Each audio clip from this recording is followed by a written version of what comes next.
Hello hi friends, அனைவருக்கும் இனிய திங்கட்கிழமை காலை வணக்கம்.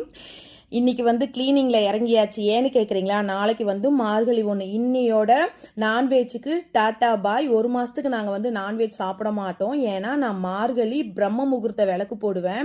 அதனால இன்னைக்கு சமையல் கட் கிளீனிங் வேலை நடக்குது. சமையல் கட்டில் க்ளீன் பண்ண போதா தெரியுது வீட்டில் என்னென்ன பொருள் தீந்து போச்சுன்னு. சில பொருட்கள்லாம் மறந்துடுவோம், கடைக்கு போனாலும் ஞாபகம் வராது. இந்த மாதிரி மசாலா பொருள்லாம் நீங்கள் தனித்தனியாக கீழே வச்சிங்கன்னு வச்சுக்கோங்க, அது கொட்டி போயிடும். அந்த இடமே மசாலா பொருளாக இருக்கும். இந்த மாதிரி பாக்ஸ் ஒன்று இருந்தால் அதில் ஒவ்வொரு மசாலாயும் பாக்ஸில் அழகாக அடுக்கி வச்சிட்டிங்களா அந்த கொட்டி போகிற பிரச்சனை நமக்கு இருக்காது. பாருங்கள் எவ்வளோ நீட்டாக இருக்குது.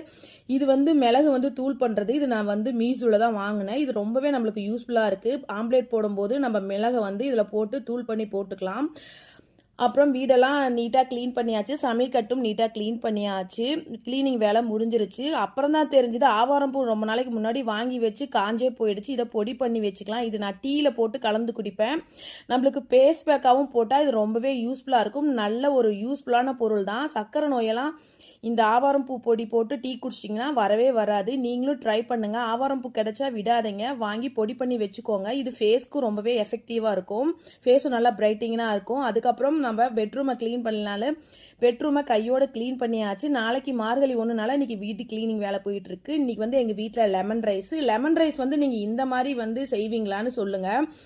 லெமனை நீங்கள் நேச்சுரலான அந்த டேஸ்ட்டு மாறாமல் இருக்க நான் செய்கிற மாதிரி லெமன் ரைஸ் செஞ்சு பாருங்கள். ரொம்பவே டேஸ்ட்டாகவும் சூப்பர் ருசியாகவும் இருக்கும். அதுக்கு முதல்ல லெமனை இப்படி நல்லா ஃபோல்ட் பண்ணி எடுத்துட்டிங்களா அதில் இருக்கிற சாறு அப்படியே வந்துடும். கொஞ்சம் கூட அந்த தோலில் இருக்காது.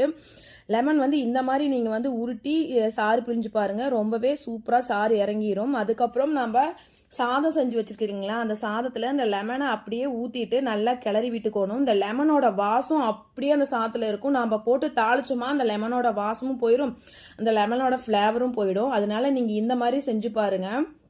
லெமனை தாளிக்காமல் சூடு பண்ணாமல் அந்த சாதத்தோட கிண்டி வச்சுட்டோமா நல்லா வாசமாக இருக்கும். அதுக்கப்புறம் மெயினாக நல்ல பூண்டு நல்லா நச்சு நீங்கள் லெமன் சாதத்துக்கு போட்டு செஞ்சிங்கன்னா செம்ம டேஸ்ட்டாக இருக்குங்க. இந்த மாதிரி நீங்கள் செஞ்சு பாருங்கள். லெமன் சாதம் பொதுவாகவே செஞ்சாங்கன்னா அந்த நாம் வணக்கறத்தோடு ஊற்றிடுவாங்க. அப்படி ஊற்றாமல் தனியாக நீங்கள் தாளித்து கொட்டி லெமன் சாதம் செஞ்சு பார்த்தீங்கன்னா நல்லா வாசமாக இருக்கும். அந்த நேச்சுரல் டேஸ்ட்டு கொஞ்சம் கூட மாறாது, சூப்பராக இருக்கும். இந்த மாதிரி தான் நான் லெமன் ரைஸ் செஞ்சுப்பேன் எப்பவுமே. நீங்களும் இந்த மாதிரி செய்வீங்களான்ட்டு கமெண்டில் சொல்லுங்கள். இன்றைக்கி எங்கள் வீட்டில் லெமன் ரைஸும் கடிச்சிக்க அப்பளமும். ஓகே, இவ்வளோ நேரம் வீடியோ பார்த்துக்க ரொம்ப நன்றி. Have a nice day. Tata bye. Like பண்ணிடுங்க.